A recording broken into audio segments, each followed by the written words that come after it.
great place of bipartisan cooperation. Absolutely. You can move the mic this way if you want, but if you want to hold it, it's foolishness. Okay. Whatever's convenient for you, you can move this way. Just keep going. Represent the mics. I just want to I'll make sure not to say anything to ladies while I'm up here.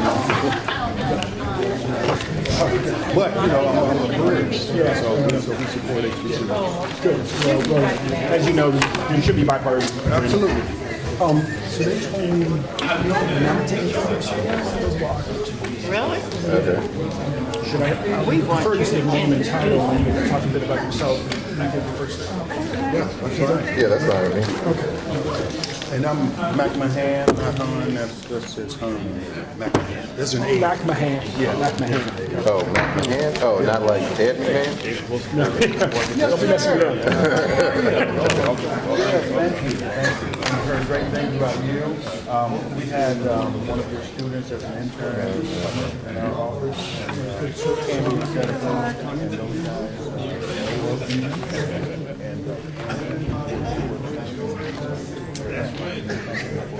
You can leave them right there. Well, I wasn't sure if you, I'm just going to jot down a few notes. Okay. Just a few details. I was going to ask what you think about the Microsoft luncheon last week during the CBC, or a week before last. Felt like.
Be with each of you. My name is Ben Jealous. I'm the former national president and CEO of the NAACP. I'm also a candidate for governor here in Maryland, but this, I assure you, has nothing to do with that. So Governor Hogan is watching. No, I'm not campaigning today. But it's a real joy to be with you here today at Morgan State University. I'm proud to hold a doctorate of honoris causa from Morgan State, and I was proud to accept it because my family's been involved here at least since my great aunts were dorm mothers. We use that term anymore, but they were proud to have held that title. My cousins went here, worked here. My grandfather worked here, actually, decades ago. For each of our families, we look at the ladder out of slavery. And there are rungs defined by various HBCUs for many of our families. For mine, it was Virginia State University that my grandmother, who turns 101 in November, not only graduated from, she was here, you would know, she's Virginia State, Delta Sigma Theta, 1936. Wow. But that her grandfather co-founded, one of 4 co-founders of Virginia State, Senator Bland, he secured the land for it. She married my grandfather, whose great uncle was Archdeacon Russell, founder of St. Paul's. And lest we think any institution can endure forever, my family carries the pain of having watched St. Paul's shut down a couple of years ago. We come here at a time of urgent need for our HBCUs to flourish. Not just to maintain the status quo of a black upper middle class that has quadrupled in wealth since Dr. King was assassinated, but to pick up the baton and finish the work that was left undone when he was assassinated in the midst of the Poor People's Campaign. Because while the black upper middle class has quadrupled in size since Dr. King was assassinated, blacks in poverty have not gone down on average 1 point.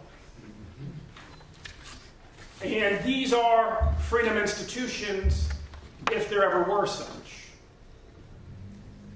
Institutions that are capable of solving some of the biggest inclusion crises in our country right now, like the Silicon Valley, which is under 2 types of pressure.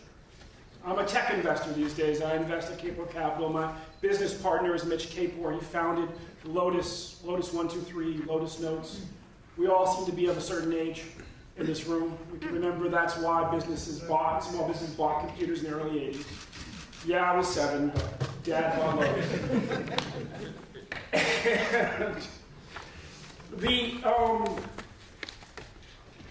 We deal with these companies out there, it kind of blows your mind, who are about a quarter as inclusive when it comes to black representation and half as inclusive when it comes to women as HP was and Lotus was 30 years ago. So in the Silicon Valley, as tech has grown, inclusion has gone down in every sense. And yet you come to Maryland, the DMV, and while black computer programmers and scientists and engineers make up about 3% of the Silicon Valley, we're almost 20% of Maryland. And there's no way to explain it, not just without Morgan State and Bowie State and Eastern Shore, but without Hampton and Howard and Virginia State and the whole ecology of HBCUs up and down the East Coast. And so it's a great honor to be here with representatives from Nova Scotia and Fayetteville and Alabama State and Howard and Johnson C. Smith and Morehouse, where I'm a trustee, and St. Augustine's sister school and St. Paul's, and Talladega. But it's also just great to be here in the presence of folks who are committed so much of each of our lives to building on the vision of these great women and men who founded these schools in the wake of slavery. As president of the NAACP, I was always aware that we carried a special responsibility and a special authority because of our connection to the abolitionist movement. And so it is with HBCUs that they start off right where slavery ended. Here 150 years later, and that connection is as continuous as a 44-year-old guy's grandmother's grandfather. This is not a long time ago. But just as we should be at the forefront of any serious conversation about increasing inclusion in tech, we must be. We also must be at the forefront of ending the shortage of black male teachers in our society. I mean, the forefront of great teachers, period. Teachers with a mission, period, because that's really part of our history, too. My grandmother's grandfather also started the public schools in Dinwiddie County in Virginia. But there are urgent conversations where I don't hear the brand of HBCUs pushed aggressively enough, and they range literally from the greatest wealth-creating engine of our times to the greatest challenge, which is how in a time of such wealth creation do we get our best and our brightest to be teachers in our public schools. And we should be at the forefront of both. I came here this morning really just reflecting on how suddenly urgent this battle to ensure HBCUs are well funded and on the cutting edge of the American dream. In so many ways, fragile it can be. You know, the first time I came to Morgan State as an adult, as opposed to as a kid with my grandparents, I was the lead organizer in the Ayers versus Fordyce case.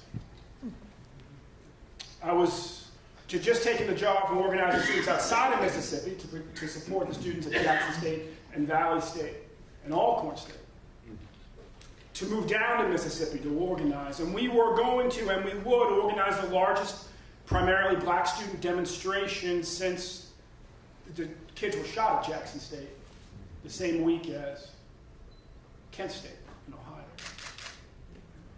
And I went to Morgan, I went to Coppin, Howard, Spelman, many schools in between, getting on my way down to Jackson State, organizing students for this march.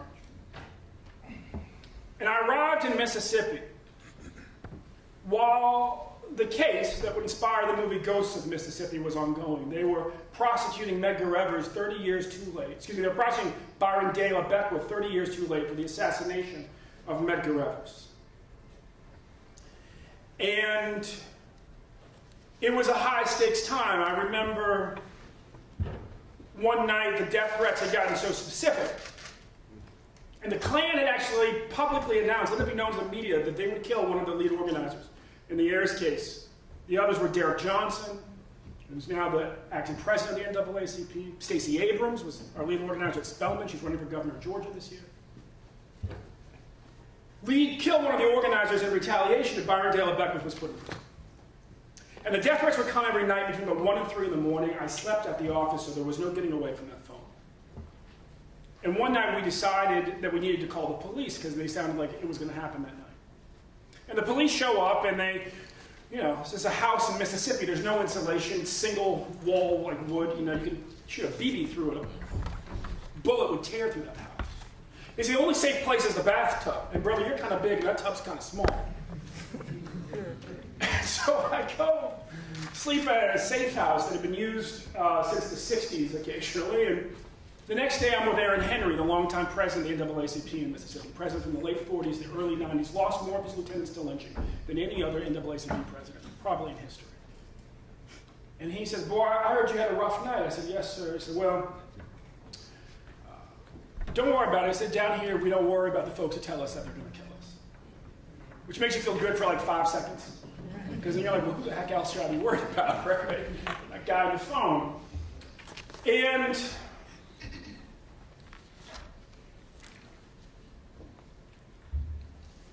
we kept fighting anyways.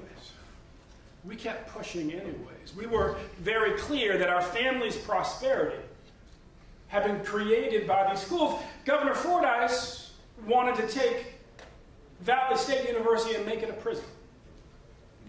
Quite literally. Alcorn State shut it down. Jackson State majority white within 2 years. We asked him where the other black students would go, and he said he was going to raise the overall entrance requirements for the state of Mississippi's university so high that over half the students currently at HBCUs would not be able to come in. That was just 20 years ago.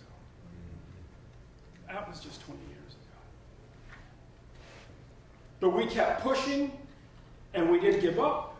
And we didn't give in, and all 3 of those schools are open to this day, and none of them became prison.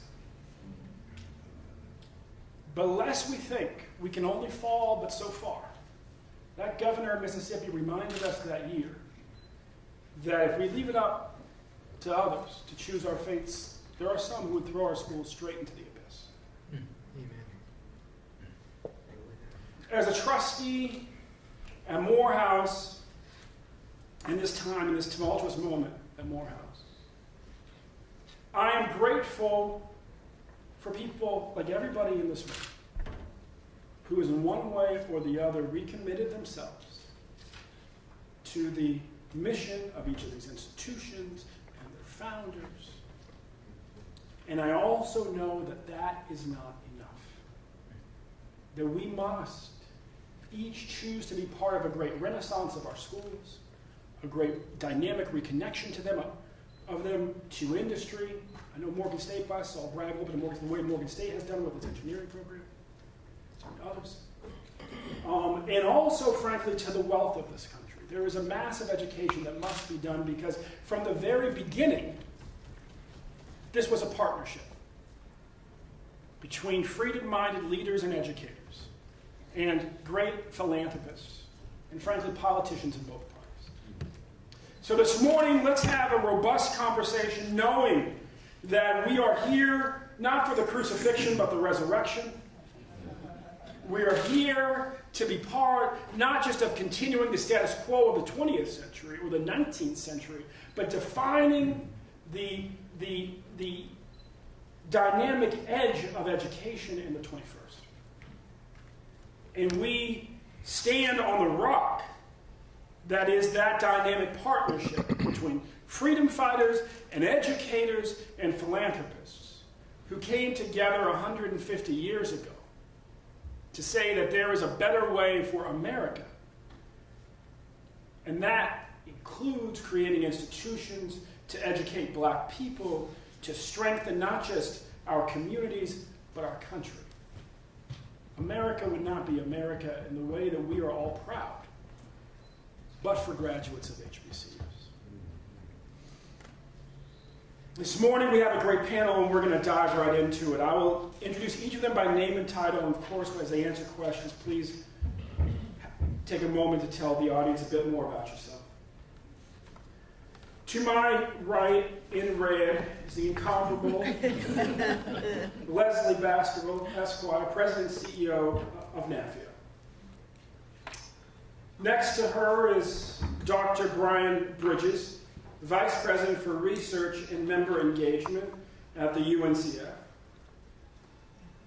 And next to Brian is Dr. Arthur McMahon from the White House Initiative on HBCUs. And he is not a political appointee, so he cannot answer political questions.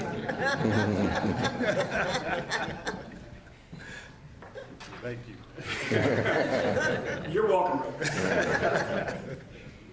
So I'm going to ask the first question. Anyone feel free to just kind of dive in. These 9 HBCUs, again, Alabama State, Barbara Scotia College, Fayetteville State, Howard, Johnson C. Smith, Morehouse, Morgan, St. Augustine's, Talladega. These 9 HBCUs trace their founding to 150 years ago, right after the Civil War had ended. Can be forgiven if you wonder if it's still going sometimes. At a time where victory and the promise of equality was right. If you could reflect for a moment, anyone can dive in, on so that moment and this moment and what we can learn from the founding of the schools in that moment to really fuel the rise and strengthening and full realization of the potential of these schools in this moment, in this century.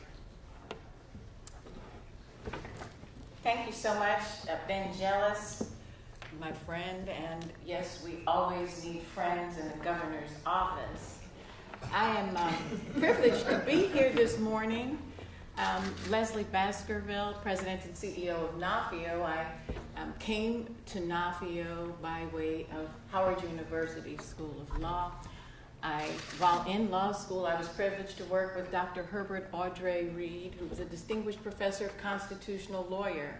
And in that capacity, Herb was representing NAFIO. I was not familiar with NAFIO. NAFIO is the umbrella and advocacy association of the 106 richly diverse colleges and universities, founded by HBCU presidents and other equal educational opportunity presidents for them.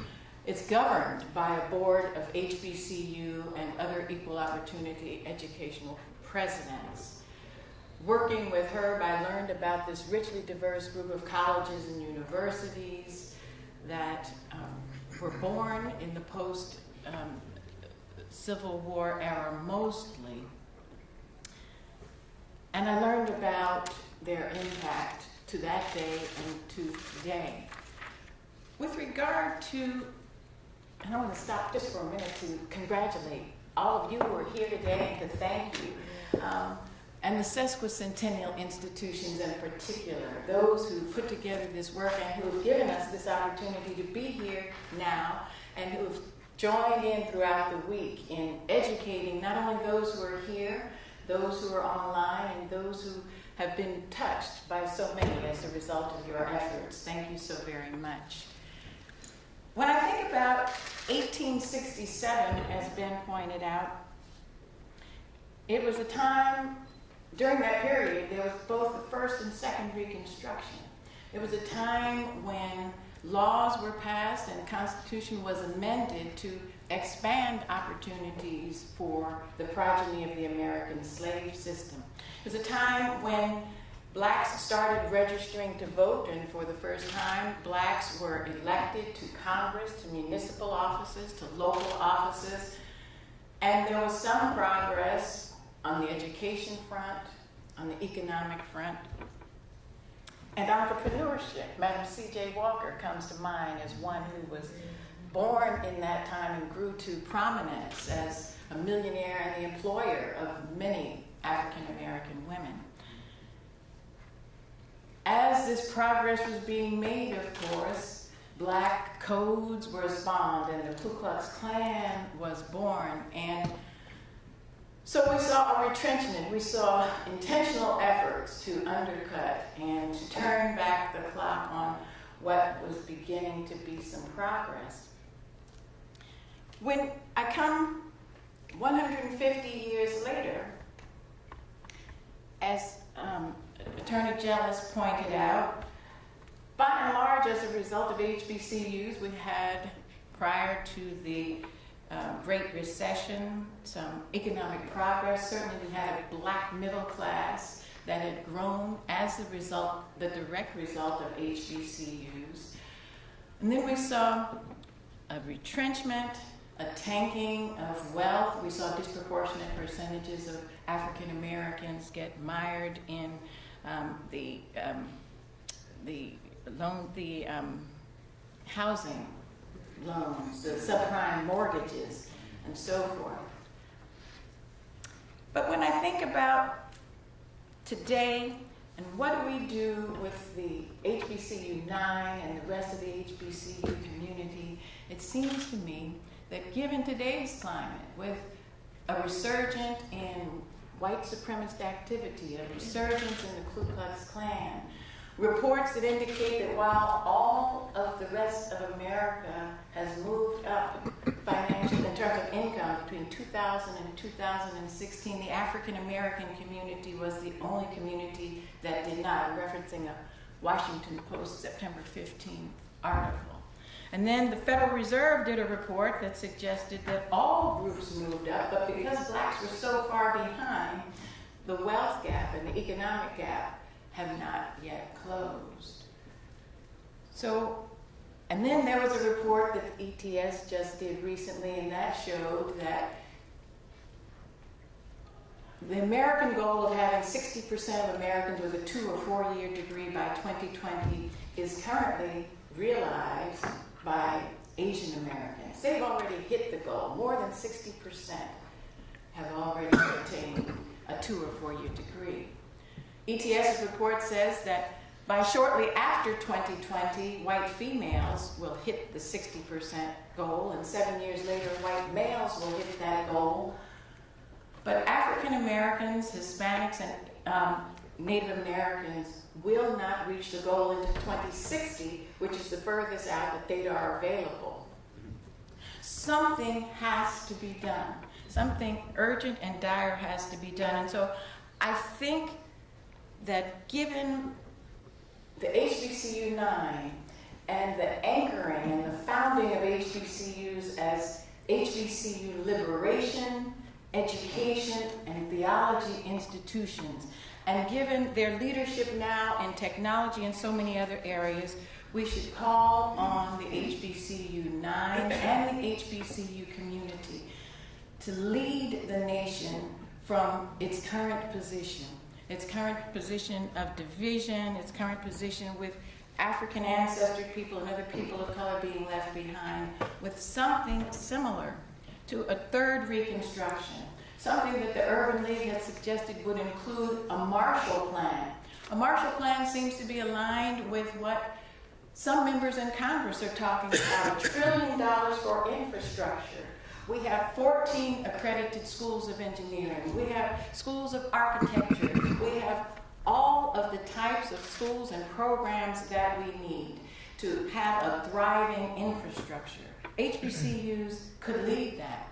If we're talking about closing the wealth gap and closing the economic gap, HBCUs are just 3% of American colleges and universities, but we're graduating 42% of African Americans with advanced degrees in STEM. You talked about teaching professionals. HBCUs are graduating 50% of African American teaching professionals today. And most of them are going into underserved areas, and most of them bring a sensitivity, a cultural sensitivity that's sorely needed. 60% of African American health professionals. And so I would like for, under the leadership of the HBCU Sesquicentennial 9, and with NAFIO and all of the other HBCUs, for us to collectively think through what might be the critical components of a Marshall Plan, Reconstruction 3, or whatever we see, but to lead us out. We have the resources. We have the human resources. We have the ability to leverage a few dollars into tremendous outcomes. We have partnerships and we have technology. We have technology that we can use as a driver to connect our institutions across the globe with every resource that they need. But I'd love to see us leave today's convening, lead the workshops that will continue with a plan that will put us at the epicenter of revitalizing our communities, of closing the wealth and the economic and education gaps, and moving the nation forward. Thank you so much. Thank you, Liz.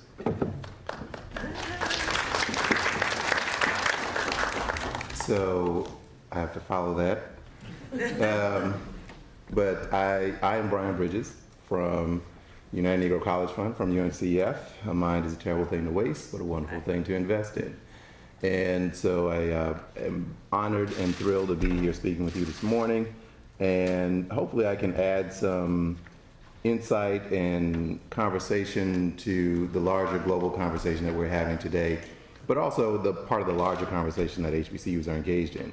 And so when I think about the question of the parallels between 1867, where these when these 9 venerable institutions were founded, to today in 2017, I see some very, very interesting parallels. And I think the parallels that exist today require HBCUs to be even more vigilant and more central to our educational enterprise than ever before.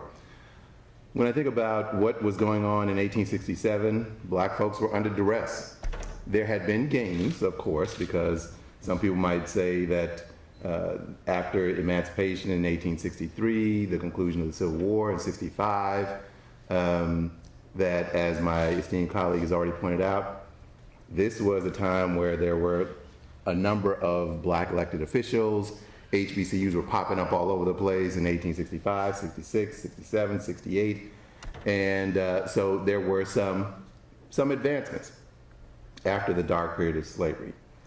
However, they were still under duress because the Klan had been founded just a year before in 1866. And despite the fact that you saw these advancements for black folks, just 9 years later, in 1876, when the compromise was made around the election of that year, the presidential election, and Reconstruction ended harshly, that you can just imagine kind of where black folks found themselves. So there were some good things going on, but the larger global environment was still somewhat stifling. And so even though the advancements of the previous few years were there, there was still significant, substantial work to be done. And HBCUs found themselves in the middle of that place to educate a group that had been, by law, required not to be educated by and large. And so we come to 2017, and in many ways, there have been significant gains since, if you want to parallel the 60s, the civil rights era, there have been significant gains over the last 40 years.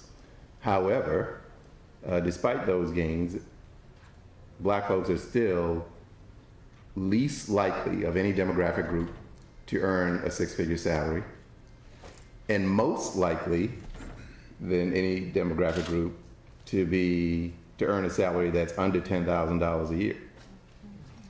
So we're still the least likely to be wealthy and the most likely to be poor. When you think about that, especially in an era where economics drives so much of what we do, economics has always driven what we do, but even more so now than ever before, that's just one little stat that helps you understand where the African American community is. And Mr. Jealous talked about where we would be without HBCUs. And this whole conversation reminds me of some research that we've got going on that I'll talk about it a little bit. But the other thing I want to also point out is that where would we be without HBCUs? Just in the last 30 years, since 1986, and this is data that you can analyze, and I run a research center at the U Research Center at UNCF, but this is Department of Ed data. Since 1986, in the last 30 years, HBCUs have produced 1.3 million degrees. 1.3 million degrees. And I tell people all the time, just imagine where the African American community would be without those 1.3 million degrees of just the last 30 years, not to talk about the ones before that. And so there would be a massive hole economically, intellectually, socially, psychologically. There would be a massive chasm in the middle of the African American community without those 1.3 million degrees produced by HBCUs. And so I think about the research that we're doing about that is actually looking at values. And this is being led by our president, Dr. Michael Lomax, and he had this vision for us to look at the values that HBCUs were founded on back after the Civil War, and how those values manifest themselves today. And the three values in particular that he wanted us to focus on. And we've got a historian, Joy Williamson Lott, she's at the University of Washington, who has done significant HBCU research in the past looking into this. And what we found is there are three values that Dr. Lomax thought we should investigate. Citizenship, how HBCUs had a mission to cultivate citizens and help to encourage democratic ideals in their graduates. And that was central to what HBCUs did in 1867 and still central to what they do today. And how we see it manifesting throughout its history is really this idea of preparing leaders in the African American community to enforce and hold America to its ideals, these democratic ideals. And we've seen it through the leaders that these institutions have produced to hold America accountable to its values and its creed that all men are created equal. And so the idea that HBCUs are critical to creating these citizenship ideals in 1867, even more so is necessary today. The second value was this idea of vocation, and not vocation in the sense of just getting a job, but vocation in finding a career that has purpose and meaning, not only for yourself as an individual, but to the larger community. And as we all know, that HBCUs have taken that as a central aspect to the work that they've done in helping to prepare their graduates and alums, not just for work, but for work for a higher purpose. Work that has a purpose not only in their households, but work that has a purpose in their communities and for the larger African American community. And then the third one is spirituality. And we know that many of our institutions are church-based, were founded by missionary societies. You know, the AME Church and the CME Church were critical cultivators of HBCUs in their early days. And we see this manifesting itself, as I was talking to someone about this recently, that if we need to cultivate some spirituality in our graduates and our students, we've done that throughout its history, but we need that more than ever before, given all the things going on in today's society.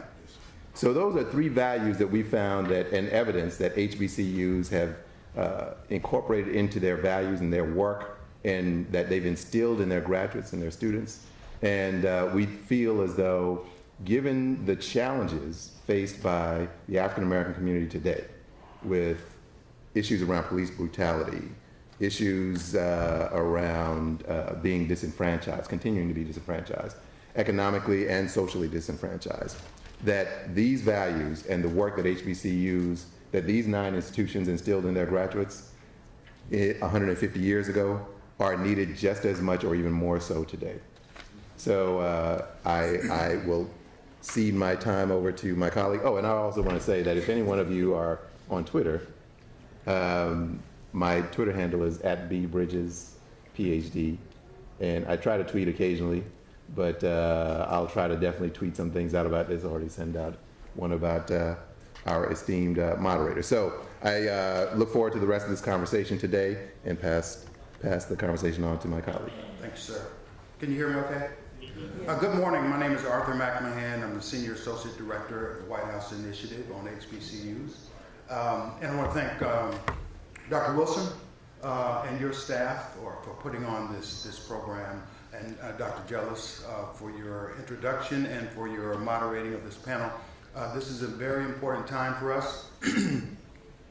And I'm going to forego talking about my office and try to reflect on the question if I can remember it.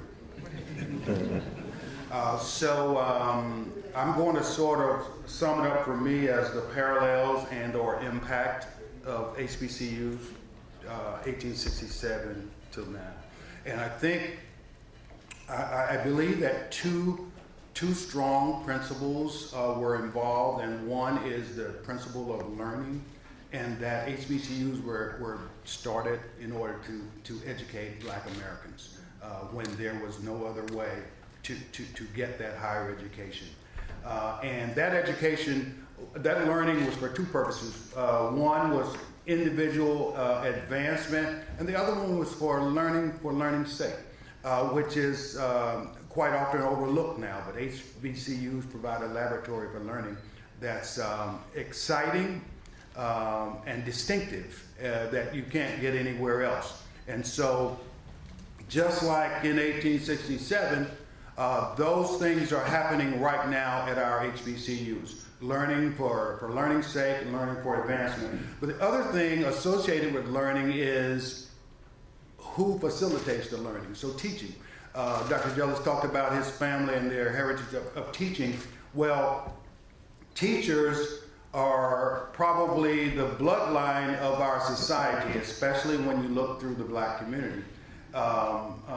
Their role is undeniable, and I'd like to give you just a reflection of a HBCU graduate that taught me when I was in the 4th grade. So when I was in the 4th grade, there was a gentleman, and I call him a gentleman because he was 16, and his name was Charles Jones, and he obviously either had problems at night in the bed, wetting, or he slept with a sibling that wet, so he smelled. So I was 9 or 10, and so Mr. Martin pulled me aside and he said, Arthur, I need you to take Charles down to the shower and make sure he showers. And so I'm 10, he's 16, he's a grown man, and so what I'm thinking is, why would you ask me that? And it was years later when I look back and I realized Mr. Martin saw something in me that I had no idea I had in myself, and that was leadership. And so HBCU graduates can inspire African American boys and girls to be the leaders that they need to become. And without their particular insight, that may not happen. Had not Mr. Martin started me on my road to leadership, maybe perhaps I wouldn't have gone to college, perhaps I wouldn't have joined the Army and became an Army officer, perhaps I would never gotten an advanced degree. So I think that the relevance from 1867 forward is the impact that graduates of HBCUs have on our communities, on our individual young people, and inspiring them to be all they can be based on what they learned and cultivated by being a member of an HBCU class. So thank you. Thank you. Thank you. And now I'm going to invite actually all of us sort of into this conversation. I know some of you would just like to finish sleeping in the audience, but this is an esteemed group of educational leaders, and I want to make sure that we really realize the purpose of this conversation. And I want to invite us to be disruptive with our thoughts. I mean, we're here celebrating 150 years. If we're honest, we're also here worried that many of these schools and many others may not exist 50 years from now. St. Paul's just disappeared. We thought it would be there forever. Some have projected that there will only be 35 HBCUs in 2035. I don't know if there's truth to that or not, but I'm trustee of one of the strongest, and I know that we are motivated by great hope and pride at Morehouse, and also a little bit of fear. Parent Plus loan program changes destabilized all of us. So I think it's important, I think we have a responsibility to our ancestors in this moment to put our best ideas out there. And I want to invite us to each be disruptive, and I'll show you just kind of a couple of disruptive conversations I've had about Morgan just in the last year. I was at one of the most esteemed and wealthiest charter schools in the city with their headmaster. And we were graduating a class of almost entirely black students. The headmaster's white. And he's a graduate of Morgan State. And I said to him, "Why'd you choose Morgan?" And he said, "Because I wanted to have every parent believe I was on their side. And if I chose Morgan, well, you can look at me, you know, a lot of parents will know that this guy's on their side because I grew up the way their kids grew up. But all the other kids, or all the kids in this school will know I'm on their side too." See, Ambassador Andrew Young talks about Morehouse, and I think it's true about all HBCUs. He says, you know, the moral contribution of Harvard to America and the world, he said, is disputable. He said, you can look at their graduates and say, some have made the world much better, and some, maybe not. But when you look at the moral contribution of Morehouse, it clearly tilts to one side. And he calls the roll. And we can do that at most of our HBCUs if we know who graduated. Great moral contribution. Give you an example how that shows up today. I'm with a student, so I'll admit here, I'll come out of a closet. I teach at Princeton a night a week. And I have a student in my class who spent the first 20 years of his life in prison. And he spent the last 20 years, he's now 50, so there's 10 years in between that, the last 20 years helping inmates get degrees from Ivy League institutions. So it's not surprising he's now getting a degree in an Ivy League institution. And I said, so are you going to get your PhD here too? He said, no. He said, no, as soon as I'm done here, I'm going back to Morgan to get my PhD. I said, so you're going to be at Princeton for a year? He said, yeah, I figured it was free, I'd come do it. So I said, why Morgan? And he said, well, he said, my donors really want me to, they're associated with Ivy League schools, they want me to have an Ivy League degree, so I'm here at Princeton for a year. It was the shortest one I could find. He said, but the men and the women that I lead into education, while they'll accept any degree, including from these Ivy League schools who make it quite, affordable for me to do so, I asked my students, would they respect me more if I had a Princeton degree or a Morgan degree? And my students were very clear. They may have to get their degree from an Ivy League school, but they'll respect me more given I have the choice if I graduate from Morgan. Our schools are disruptive right now in ways sometimes in the corners that we don't even pay attention to. I want to invite this audience to really engage with each of your kind of boldest thoughts for the future, for the resurrection, for the way that we ensure that there's not, it was 106 now, and 20 years ago it was probably like 125 as I recall, when NAFIA would call out its number. That number stays static and the schools grow incredibly, that we don't have to watch what happened to St. Paul's happen again and again. So please, So may I? from the panel, from the audience, raise your hand. You don't have to ask a question. You can make a comment. We're all peers here. So to the end of being disruptive, I'd like to invite you to take a look at some recommendations that NAFIO put before this administration. Again, NAFIO represents the presidents and chancellors of the 106 historically black colleges, 2 years and 4 years, undergraduate, graduate, and professional.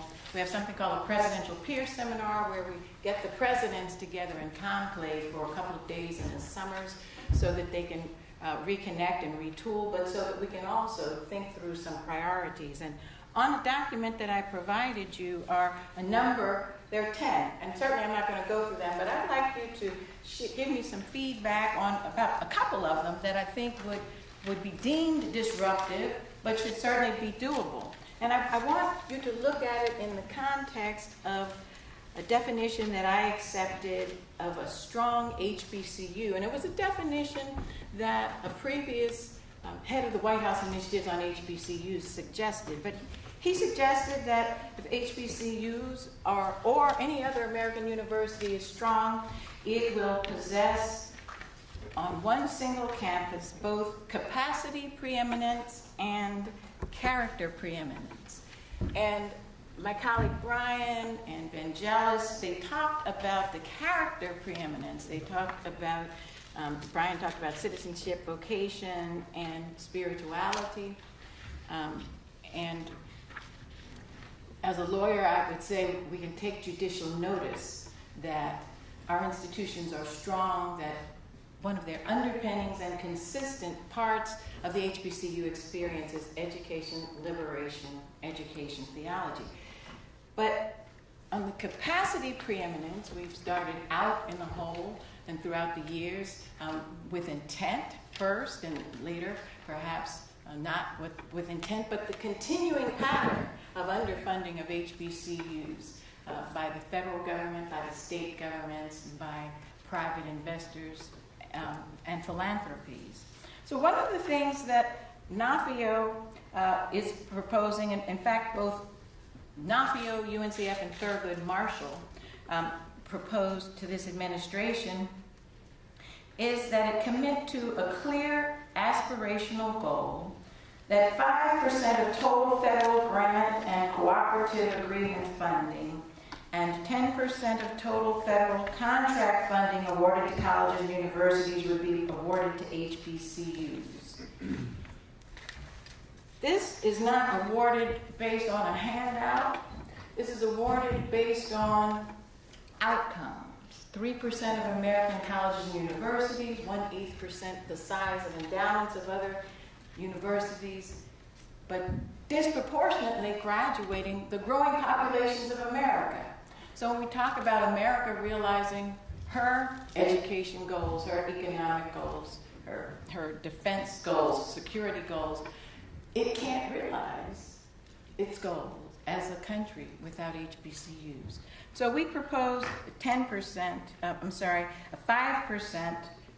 goal in terms of federal grant and cooperative agreement funding, 10% total federal contract funding to HBCUs. We did that after some deliberative thought with opinion shapers among the HBCU presidents and chancellors. And then you'll recall that a few months ago, the Congressional Black Caucus put out their proposed priorities, policy priorities, and I think it was entitled something like, "We have a lot to lose." Mm-hmm. And in that, they proposed a 10-20-30 plan.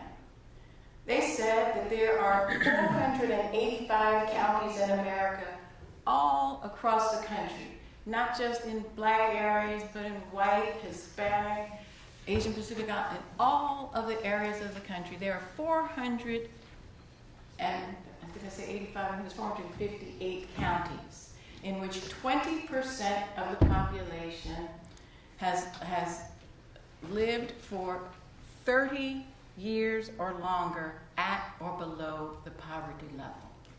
And so they were proposing, and there's legislation, bipartisan legislation in Congress, asking that 10% of federal program dollars go to the 485 counties in which 20% of the population has lived at or below the poverty level for 30 years.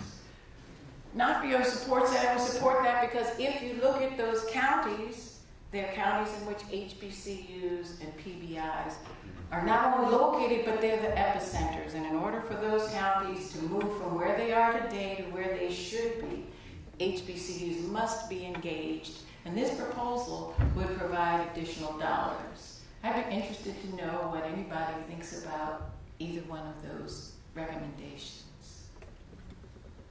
So there's one on the table, this idea of really radically increasing federal support for our HBCUs.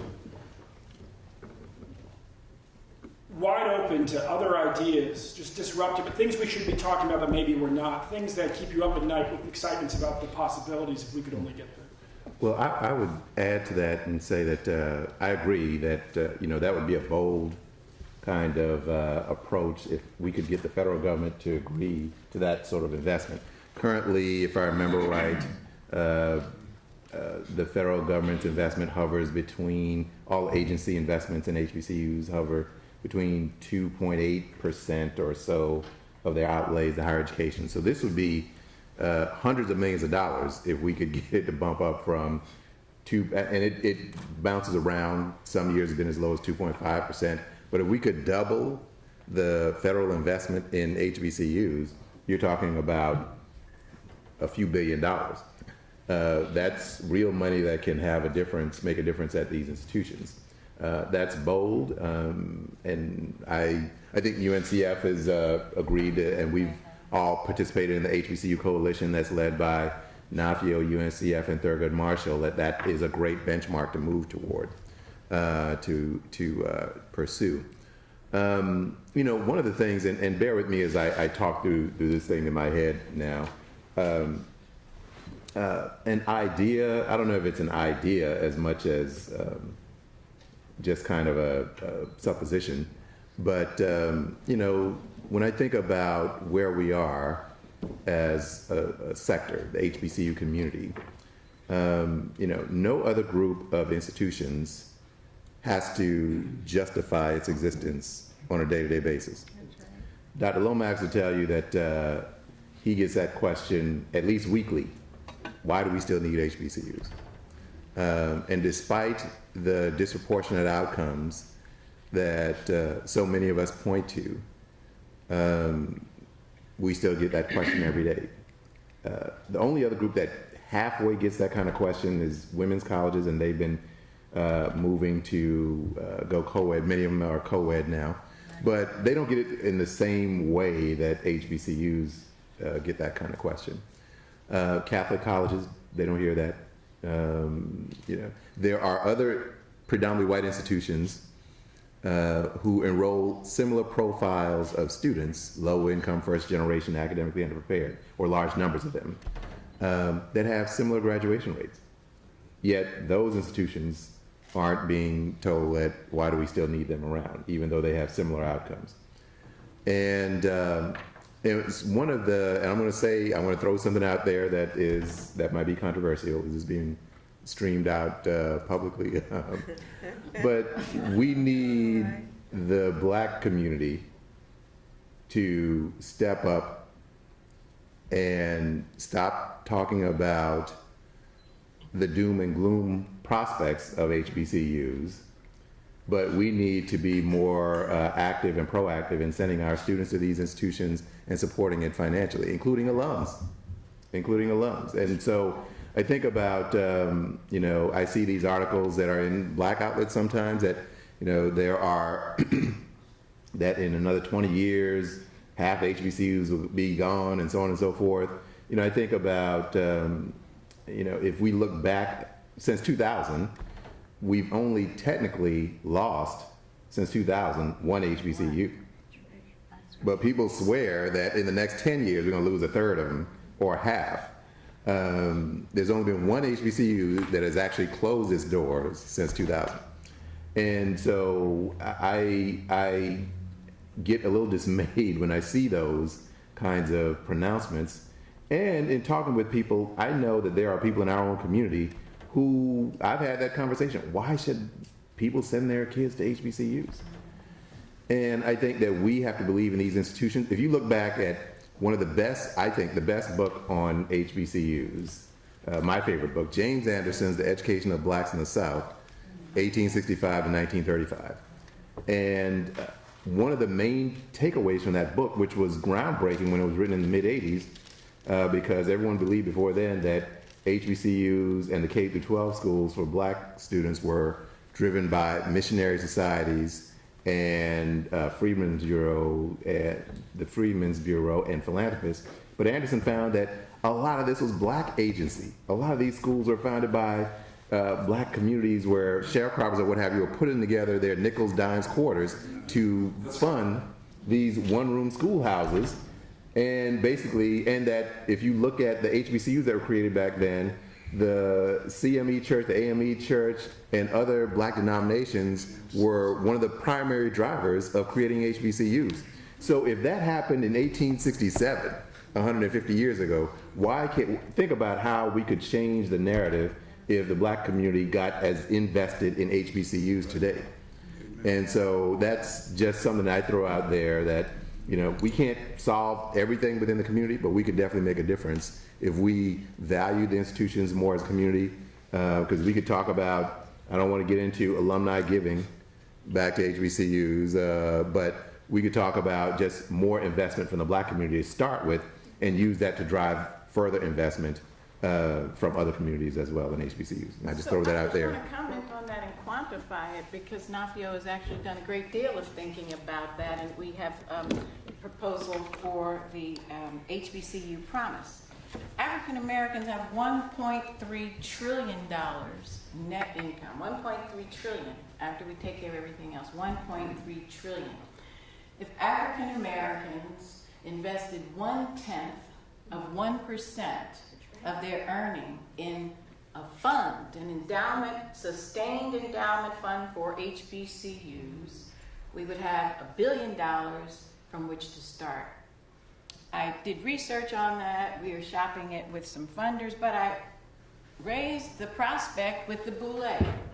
Boulay, as I understand it, they're African Americans. You have to have at least 2 advanced degrees, and these brothers and sisters are leading corporations, foundations, government, and other places. And I suggested that they think about it and get back to us about the prospect of an independent endowment fund, the HBCU College Promise, that would be run by the best managers of fund managers in the country. But it would be used for the benefit of HBCUs, endowments. Some perhaps to scholarships, but we have UNCF and Thurgood Marshall that are performing in an exemplary manner in that space. We need dollars for our infrastructure. These dollars could go to infrastructure. They could go to any range of things that the president and the board thought we needed. It could go for technical assistance and other things. But if we put 1/10 of 1% of our $1.3 trillion, we have $1 billion fund. And once we start, so if we said to the Divine Nine, the other Divine Nine, the Greek letters, and to historically black colleges, and to the 7 historically black faith denominations, have a Sabbath day collection for the HBCU Endowment Fund and ask all the members of your church or your synagogue or your mosque to put in 1/10 of 1%.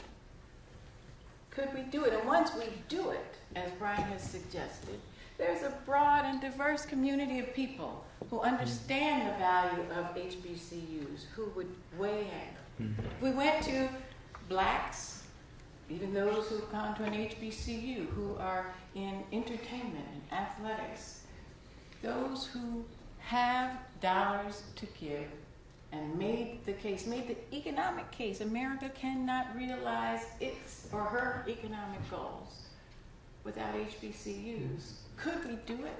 1/10 of 1%.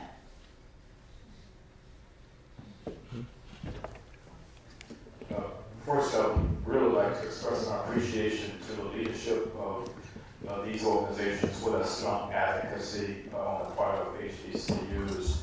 I think that advocacy has resulted in increased philanthropy and also increased federal support to institutions. I have just 2 or 3 kind of disconnected thoughts. The first one, I want you to kind of disabuse me of this notion, because I asked our institutional researcher to conduct a study on this for me, and I think I got around to it. So let's go back to 1960 as a baseline year.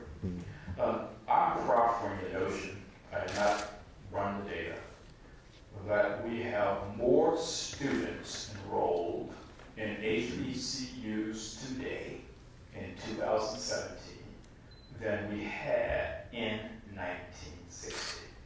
I'm almost certain of that. Okay, so Correct. So first of all, we got to get control of the narrative, and the narrative is not that HBCUs as a genre have lost enrollment. That's correct. You got to take that, you got to put it 6 feet under. That's It's correct. just the opposite. HBCUs, for the most part, the enrollment have increased, who knows, 100% since That's 1960. correct. So what has happened? What has happened is that prior to 1960, historically white colleges and universities did not accept blacks in significant numbers. Therefore, you could run those statistics and say 90% of all black doctors got their degrees from an HBCU, 85%, 90%. That's because that was the only choice. But then when the spigot opened, and you had more people going to college, period, then naturally those numbers would go down. But that's not saying anything negative about HBCU. So I think we have to be very, very clear about what these data actually are saying and what those data don't say. Second, let me go back to particularly the privates. Many of our institutions actually came into existence, as has been articulated very clearly, as a result of the role of religious organizations. However, we were having a discussion then prior to this gathering, you have to really understand the role of white philanthropists in founding the institutions and putting many of those institutions early on a path towards success with their money. The Carnegies, the DuPonts, the Mellons, the Rockefellers. I mean, we really have to kind of put that out here, because that is really why Fisk and Tuskegee and Hampton and Morehouse and all those privates, if you will, were able to do what they did, because those wealthy white philanthropists invested heavily in those institutions. And so coming forward, I totally agree we have to call upon the black community to invest more, but you just have to be very frank. But we have not grown deep pockets in the black community where you have 10 people who can sit down and write $1 billion check. Right? And then we just really have to be frank. So as the wealth in this country continues even more in a disproportionate way, and is not in our communities, we got to figure out a way to make sure that those individuals now who are possessing the billions and billions and billions of dollars see these institutions as viable investment opportunities in the same way as the Carnegies and the Mellons and the DuPonts and Rockefellers saw 100 or so years ago. And in that connection, I would say, we need to be more strategic. How do we figure it out? So, our goal in the next 10 years is to have at a minimum of 10 of the HBCUs with a minimum endowment of $1 billion. and you kind of float that out there and you put forward a very convincing case for whatever, these 10 with that kind of goal. And then my kind of last disconnected thought is that I recall when I was in graduate school, and I actually read a study that I never got over because I was so angry as I was reading it, and it made me just delve even more into quote-unquote black colleges. When I graduated college, I did my undergraduate at Tuskegee. I did not consider myself going to a black college. I went to college, and I went to Tuskegee because in my mind at the time it was the best institution out there. And when I got to Harvard, a required book for us to read was a book that was written by Jenks and Reisman, Christopher Jenks and Reisman. Late 60s, written in 68. Christopher Jenks, yeah. Inequality. Inequality. And so I read, and you got to really, well, it took me a long time to read because it's replete with all kinds of complicated statistics, analysis. But here's what they were saying. They said, quote unquote, these black colleges in America are academic disaster areas. And I would grab a book and go down, what do you call it, my institution an academic disaster area? And we talk about all these statistics, we produce all these leaders, we produce all of these, and they're coming out of academic disaster areas. You must be crazy, right? So the bottom line is that for a great majority in quote-unquote white America, they have never accepted the fact that our institutions, if you will, are good enough. And despite the Martin Luther Kings and the leaders that we have produced from the institutions, and I don't know how we ever address that other than to go forward and continue to do in an unabated way that which we have been committed to along the way, Brian, citizenship, you said, and Vocation. Vocation, spirituality, right? In a more contemporary way. So those are just some disconnected thoughts in terms of how I think, from the standpoint of President Morgan, who has been in this space, we should be thinking about this. I had one last, and then I'm done for the day. I really think that this HBCU descriptor, I think we have to spend a whole lot of time now trying to make sure that this box that we put ourselves in is not one in which has defined and confined us so much that we only think inside of that box. Because I can change that name up there from B to W, and it's the same thing.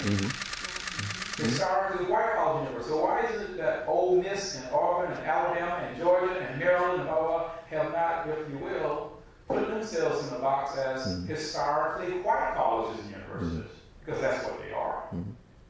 And so we just have to be kind of careful here that we don't let the box, if you will, define a narrative about us that is not necessarily accurate. Yes, there's a whole lot that you provided there. Brian, Art was waiting to respond. So we're going to put Art in the conversation. Sure. I'm going to play it over to the back of the room for the next comment. Thank you. So I'm an advocate of free thinking, and so I'd like to recommend the book, Stephen Sample, The Contrarian's Guide to Leadership. One of the best leadership books that I've ever read, but one small part of that book talks about unrestricted thinking or free thinking. And so in order to think freely, you have to clear your palate of all your prejudices, etc., that you've built over life. And so when you give me the opportunity to think free, I'm thinking free. And fortunately, my free thinking is lined up with what Dr. Wilson, one of the things he just said, and that is, I would call for a world conference on historically black colleges and universities. A conference that invited philanthropists, athletes, entertainers, politicians to put it on the table. What is it that HBCUs need? how can we provide it? When you talk about endowments and preservation of our institutions, a brain session with all of these folk could be part of the remedy. Now, somebody has to step up and have the nerve to do that. So Dr. Jellis, Dr. Wilson, if somebody's got to call for it, but invite the world, Nigeria, Liberia, Canada, everybody together, especially those people with means, because one of the things we all think in this room is that why don't our athletes just adopt an HBCU and provide the financial needs that they have? I mean, we all think about that, and I think that's a great idea. LeBron James, for example, has a project in Akron where every student that was, I think, in 6th grade at the time, if he graduates from college, from high school, he goes to college free. We can do that as it relates to HBCUs, but I think a world conference on HBCUs is in order. I think it's significant, and I think it would draw the world's attention to the relevance of HBCUs, the need for sustainment, so that we don't have to go from pillar to post trying to find out how we're going to get our next dollars. And so that's my free thinking for today: a world conference on HBCUs. No, we'll keep it up. And you know, this is, guys, we're here, ladies, we're here. I mean, we're talking about getting to $1 billion endowment for all or for several.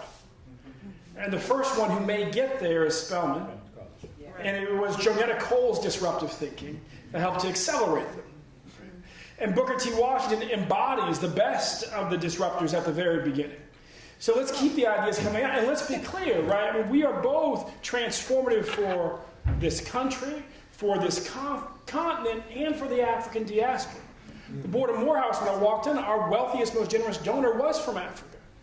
Where the brand of Morehouse means in some countries more than it means in some states in this country.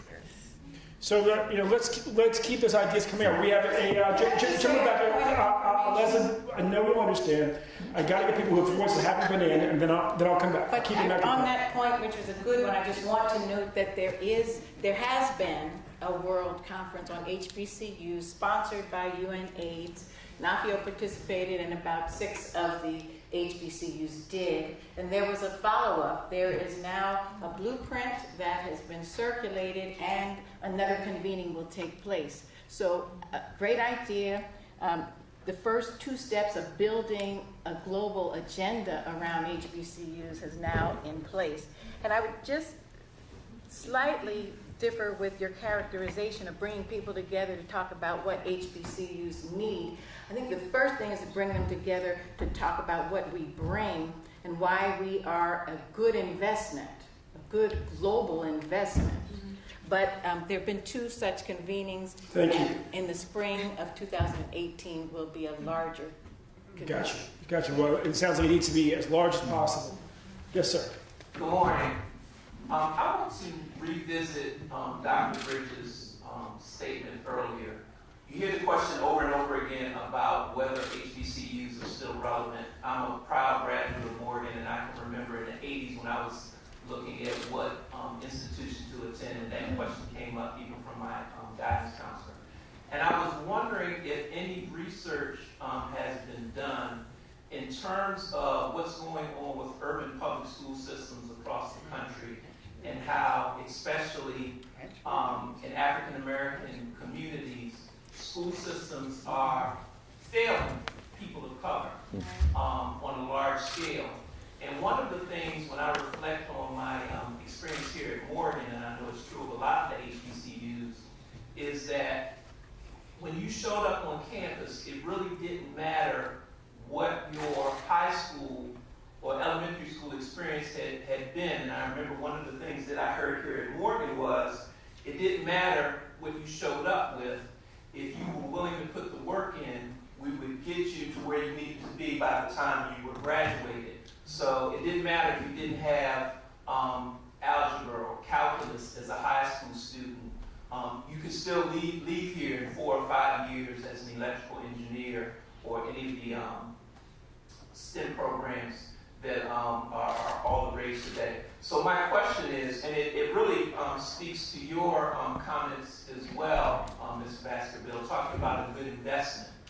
When we look at what's happening in the public school systems, in my mind, because HBCUs have always been in a place where they've championed, if you will, remediation in terms of academics, is there any research being done to say that HBCUs are going to be more needed in the future because of what's going on in public school systems and urban environments across the country? And are anybody doing any numbers on that? I'm just curious. Yeah, we've done some, I'll start. We've done some research, and UNCF does actually K through 16 work now. We don't just give scholarships to college students. Our goal is to get students to and through college. So we do work from at the K through 12 level, as well as for students in college, and looking at postgraduate outcomes as well. We know that our schools are failing our students. The interesting thing that our research shows is that we've done some research interviewing and surveying low and moderate income parents, families, African American families who make less than $60,000 a year in urban areas, places like Detroit, Memphis, and what have you. The interesting thing is, though, it's kind of like how people feel about their Congress people. Congress is bad, but my congressperson is good. So what people have a tendency to say is, oh, the schools here in Detroit aren't any good, but my kid's school, my kid is getting what they're supposed to get at school. And so we're trying to help people understand the reality that, maybe your child's school isn't, they've got the lowest performance metrics in the district. So maybe your child isn't getting what they need to go to and through school. And a lot of these parents actually said 90% of them said they want their kids to go to college. They just don't know what they need to do to help them go to college, help them be fully prepared. Some of the research that we've got at Patterson shows that HBCUs, and this is one of the value propositions, HBCUs, those low-income, first-generation, academically underprepared students who are disproportionately graduates of these urban schools should go to HBCUs because the evidence shows HBCUs actually do a better job of retaining and graduating those students than non-HBCUs, than predominantly white institutions.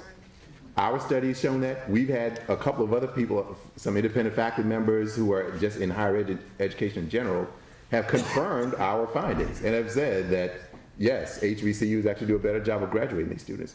So we've been trying to, because we get school districts coming to us all the time, we've been trying to build partnerships with school districts and with HBCUs because HBCUs are prime locations for those students. Now, you mentioned about the piece about them not being fully prepared and HBCUs bringing them up to speed. So that remediation does have an impact on HBCU graduation rates. So yes, HBCUs accept these students, but the graduation rates are lower because those students need more help to be successful. But they graduate. But yes, they graduate at a higher rate at Morgan than they would at the University of Maryland. So I think, once again, those messages tend to get lost. Those messages tend to fly over people's heads, that the population in the country, some of the populations in the country that are growing the most, those low-income students in urban areas, are the ones we need to go to college the most, and HBCU is actually more successful than any other institution with those students, but that seems to get lost in the sauce somehow. And so, yes, you're right. We need to push that message out there strongly. And I know that the presidents, I know people like Dr. Wilson and the other HBCU presidents push that message out there. But we need to help those school districts understand that when your students in Detroit and Baltimore and DC and Atlanta and New Orleans, in any of the urban areas, are looking for places where their students could be successful, you need to look at an HBCU first and then look at other institutions third, fourth, fifth down the line. I just want to give you 3 references. Gary Orfield has written extensively about the resegregation and failing of American public schools, elementary through high school, and Chris Edley has done so. And then the gentleman Jackson, who used to be at the NAACP. Jonathan Jackson. Yes, Jonathan Jackson writes a lot and has done a lot of research in that space, and has also brought lawsuits against municipalities because of their tax systems that keep schools in which low income, mostly persons of color, are located, woefully underfunded. Then I just want to quickly respond to Brian's his comment about remediation. And certainly, some HBCUs provide remediation, but I think it's important that every time we talk about HBCUs that provide remediation, and certainly HBCUs receive and enroll and graduate a disproportionate percentage of low-income students, but HBCUs are richly diverse. Some of our institutions, like some of the historically whites, are open enrollment. Some of them are highly selective, and there's the range in between, 2 and 4 year on and on and on. So this notion, and I don't know exactly who started it, but I know who is perpetuating the notion that HBCUs are for educating, quote unquote, those people being somehow defined as low income and black and brown. HBCUs were born out of this country's history of slavery, but HBCUs are as richly diverse as other institutions, and HBCUs have programs that are welcoming and would serve well any and everybody who wants to get a higher education, oftentimes in a smaller, nurturing environment. But it spans the gamut. So I just don't want to only look at the important role of our open enrollment colleges and universities for receiving students where they are and bringing them up, but also getting students who have opted to be in our institutions and could have gone anywhere in the world. Thank you, Attorney Basco. We're now in our last 10 minutes. We have 2 final questions, and then we're going to have some final comments. We'll have 3 final comments from the panel, but I'll also invite anybody here who wants to make a final comment. We'll do 3 in the audience as well. First question will come from right here, second question there, and then we'll go into final comments. Well, my question is, at this point, I look at it as a resurrection for me, because where I am in life and in education and having been there, I think we need to, what are we doing about the diversity that is occurring as a part of our society, where our young children are being taught by who are they being taught by?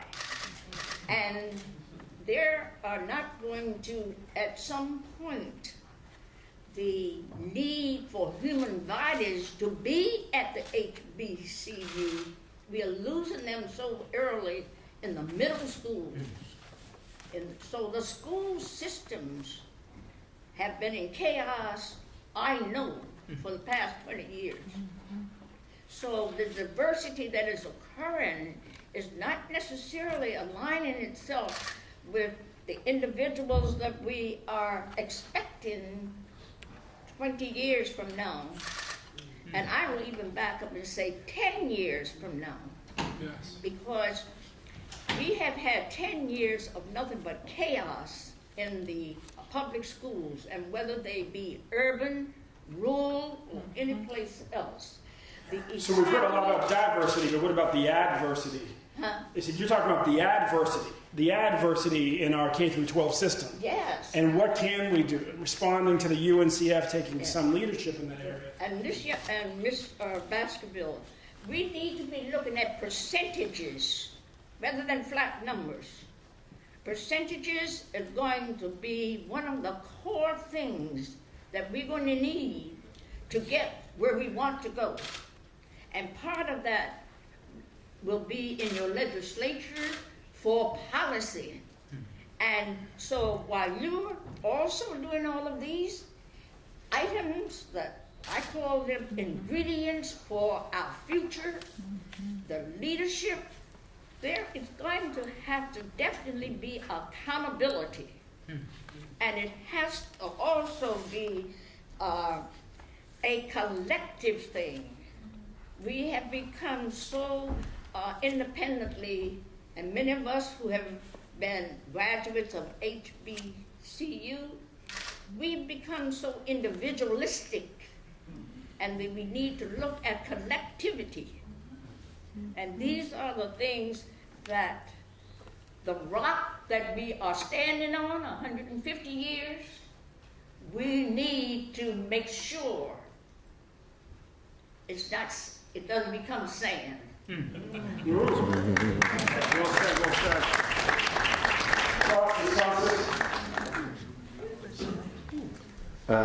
I agree.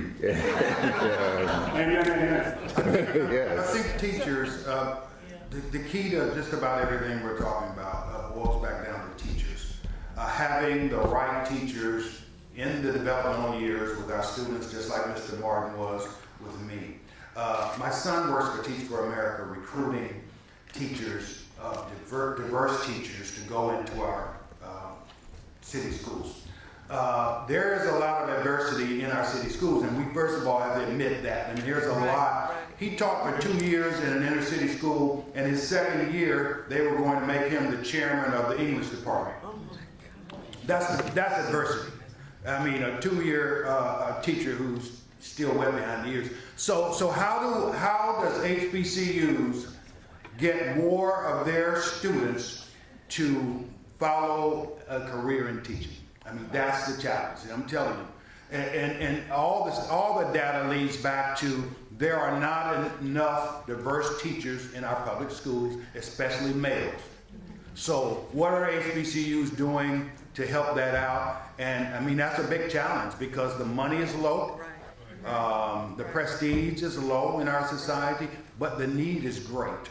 And so challenge to all of us is getting more teachers out there into the classrooms. So a solution is also that HBCUs play or continue to play or increase their role in shaping and strengthening and facilitating the pipeline into and through college, building on programs that we are aware are working. And NAFIO's put forward this recommendation, and we suggested that we have to especially focus on programs to recapture lost and fallen youth in the patterns that result in more than 60% of African American boys not graduating with their high school cohort, and those that support preparation, inspiration, information, connection of African Americans into and through college. And we also lifted as an example of the type of programs that HBCUs need to continue working with the Children's Defense Fund, Freedom Schools.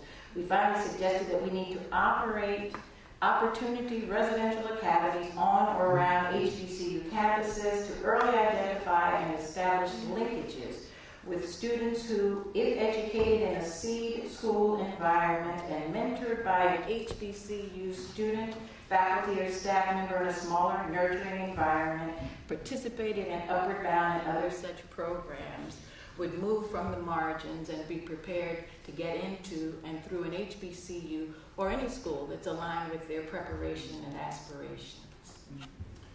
Thank you, Jay. So we'll take our last question in the back of the room, and we'll take 3 comments from the audience.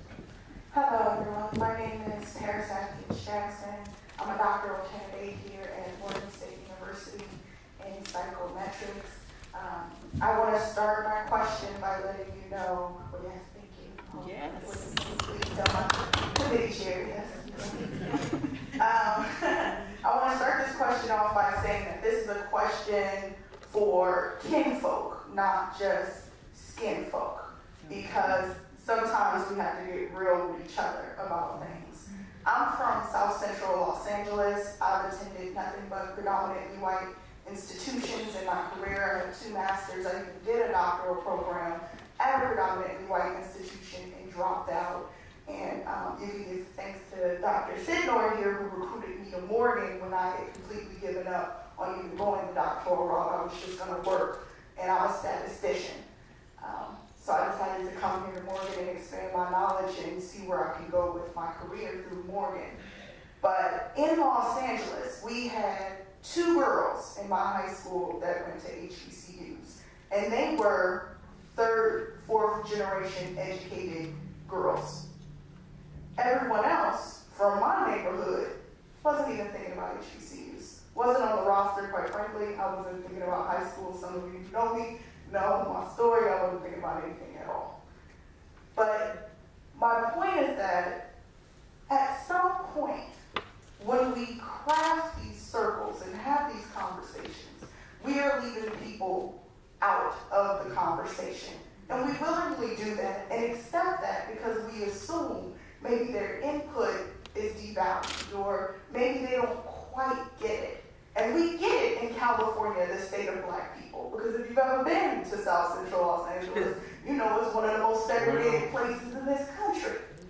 Black people live very differently than the people who live across the freeway and far away from us. I mean, my high school used to drop me off at the freeway to get home because none of the students wanted to cross that bridge. How can we get to a place where we start engaging our full community? We talked about bringing in people from other countries. We talked about bringing in the wealth of African America. But are we engaging everyone? Even as an HBCU All-Star, I'm an HBCU All-Star for Morgan for 2016-17. When we moved from the Department of Ed to the White House, our presidents were consulted. We weren't. So how many times are we going to allow decisions to be made and then go back and go, oh, wait, we need to think about this decision because we did not include everyone at the table.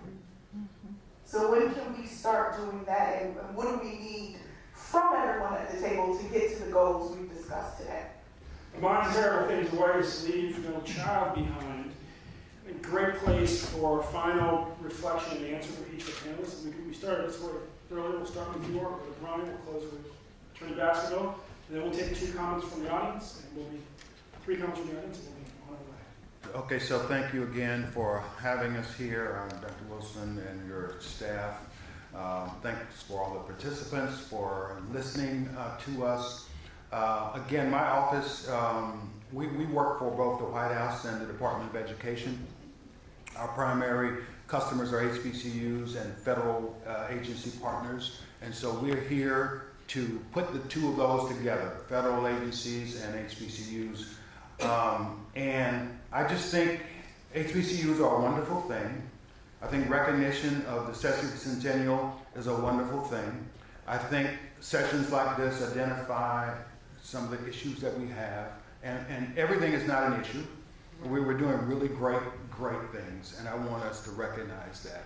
And so I'll leave you with a quote of one of my favorite philosophers, who I referenced earlier, LeBron James. So Tristan Thompson was asked, so what does LeBron tell you guys? And he said, LeBron just tells us, be great in your role. And so that's what I want to leave you with. Whatever you're doing, be great in it. Thank you. Well said. There are, first of all, this has been a great conversation that could go on for another 3 hours easily, and allow us to touch on a number of different things. So I want to thank you again for this, and I wish these 9 institutions another 150 years of success. I know that they will continue to thrive in our in the African American community, but the larger American community as well. I do want to point out a couple of things. I like to be accurate, for people to be accurate. So, because Dr. Wilson brought up some great points, some very provocative points. There are only 5 HBCUs endowments over $100 million now. So to get 10 up to a billion would be a monumental task, but that requires vision. You know, you put a big, bold goal out there and then you try to pursue it. Howard does have the largest HBCU, about twice as large as Spelman, approaching $700 million now. But there's still a lot of work to be done on that arena. A few things I do want to leave you with is, one of the things that I try to be active on Twitter, as I said, and there was a tweet one night that I saw where someone asked, why are HBCUs so special? What is it that they do? And they were asking in a very sarcastic kind of manner. And I said, they do the same thing that every other college and university in the country does. They educate students for careers, to be good citizens, and to excel in their professions. And the person didn't respond, of course, but that's what I try to leave people with, to disavow somewhat this notion. It gets back to something Dr. Wilson said, that HBCUs are unicorns, that these are educational institutions that are historically black, not exclusively black. I point out to people all the time that Howard's first 4 students were white girls who were daughters of the faculty members there and of President Howard. And to get us out of this box a little bit, that people have a tendency to want to place HBCUs in because 80% of their students are African American makes it seem as though they're this odd science experiment, but they're not. They do the same thing that any other college and university does every single day. And I want folks to leave with the idea that, yes, HBCUs are doing yeoman's work. To my colleague to my left, Attorney Baskerville, as she pointed out, that yes, they aren't all the students there aren't low income first generation. HBCUs get their share of valedictorians and the like. But let's disavow this notion that HBCUs are this special case that need to be set off on the side that deserve, yes, they deserve special treatment because of their legacy, but I think we also need to start kind of discombobulating people of this notion that they're so special that they need to be treated with kid gloves. We need more investment so that they can continue to be successful, and we need more investment, not just from the Black community, but from the federal government, from every community out there possible, because we know that as has been pointed out already, very eloquently, that the country cannot meet its workforce goals, its economic goals, its societal goals without HBCUs as an integral part of that enterprise. So the last thing I would leave you with is, if you want any of our resources, I would encourage you to go to uncf.org/FDPRI. That's Frederick D. Patterson Research Institute. And all the reports that we have are right there available to you. Explore the website, great resources, great publications that can help you continue to make the case for the HBCU value proposition. Thank you again. Thank you.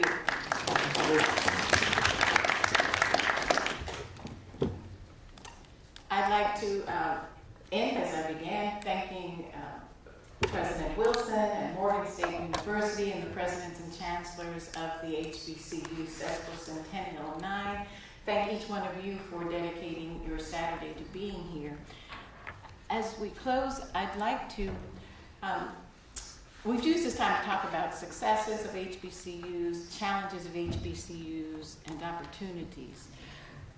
On the opportunity, I think that given where we are today, given the strengths of HBCUs, and given the challenges of our nation, HBCUs, with the Sesquicentennial 9 and others joining, need to develop a cooperative plan to lead the nation from where we are today, divided with voting rights, fundamental right under attack, voting rights, which if we see retrenchment, and if the voting rights go, so goes HBCUs. HBCUs would not be where we are today without Black elected officials at the state level, Black elected officials at the federal level. So many things. So first we've got to shore up the Voting Rights Act as we did after the Reconstruction. We also have to focus on building our communities, and I suggested a Marshall Plan, but it could be anything. HBCUs are equipped to do that. HBCUs are graduating disproportionate percentages of the growing populations of the nations in the growth and high needs area. And I end with data because I want the people who have tuned in and who will listen to this to understand that when we say invest in HBCUs, we're asking you to invest in them because they're the best return on educational dollars.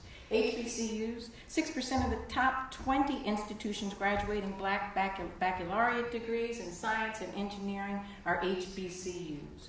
40% of African Americans receiving four-year degrees, graduate degrees, and in STEM are HBCUs. 24% of all PhDs earned each year by African Americans and are conferred by 24 HBCUs. 18 of the top 23 producers of African Americans who go on to receive science-related PhDs, 18 of 20 HBCUs. 4 of the top 10 producers of successful African American medical school applicants are HBCUs. America cannot realize her goal. We will not have one nation, indivisible, with justice and liberty, with people across all races and ethnicities, religions, socioeconomic strata, working together under a common agenda without HBCUs. Thank you so much for affording me the privilege of being with you this morning. Right.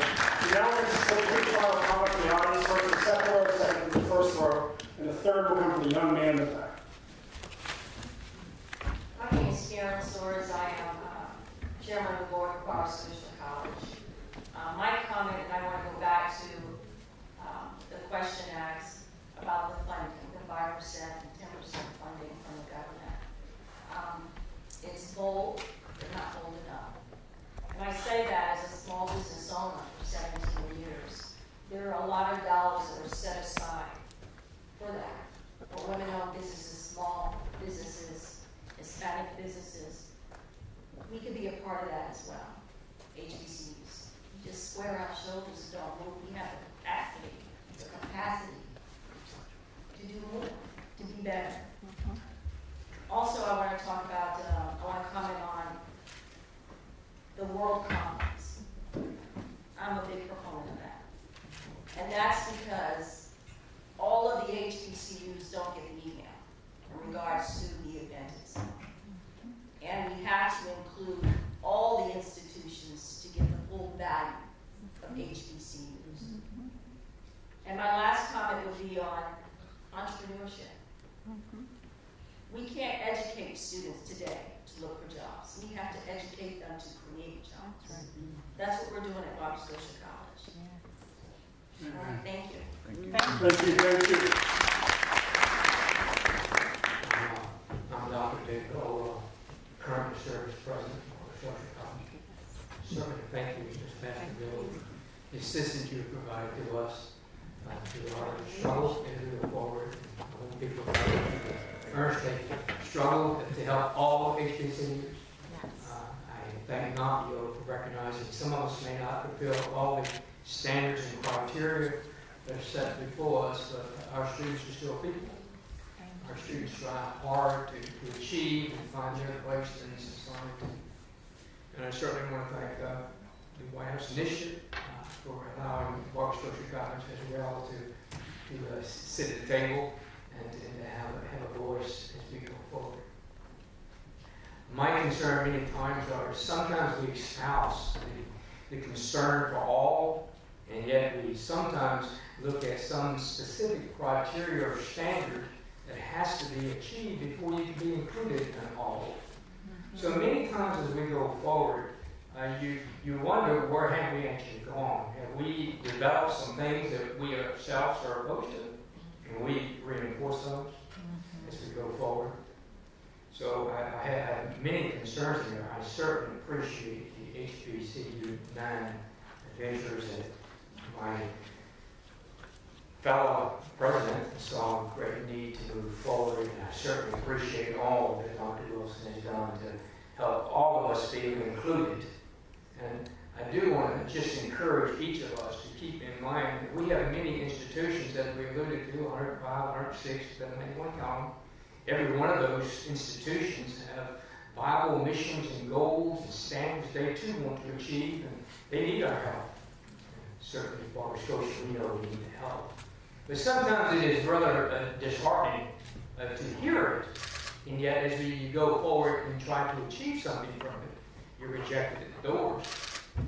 Sometimes not really having a voice. So I just want to thank all of us for being here today, and I appreciate what you've done with us in that part. So on the behalf of those who may not achieve as high as everyone else is achieving, we do exist, we do have value, and we have great work, and we have a lot of gifts and talents to contribute. And we just ask to give us opportunity to contribute. So thank you. All right, thank you, Dr. Elwar. Thank you, Dr. Bridges. Thank you, Dr. McMahon. Thank you, Trent Baskerville. We are now going to go to the Mr. Future Doctor or Attorney, Nehemiah Grogan, 12 years old, of Baltimore, perhaps the class of 2027 of any of these great schools. My comment is I would be interested in attending or seeing a UNCF or other organizations bringing together a youth leadership conference for middle school students, similar to how earlier this summer in Washington, D.C. We should not start talking about college in high school, but as early as possible.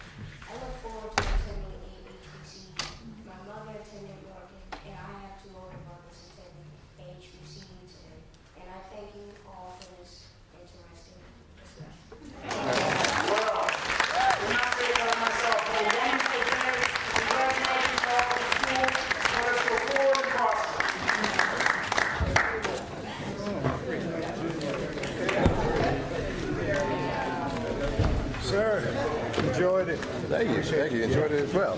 So you're a LeBron fan, obviously. Oh man, big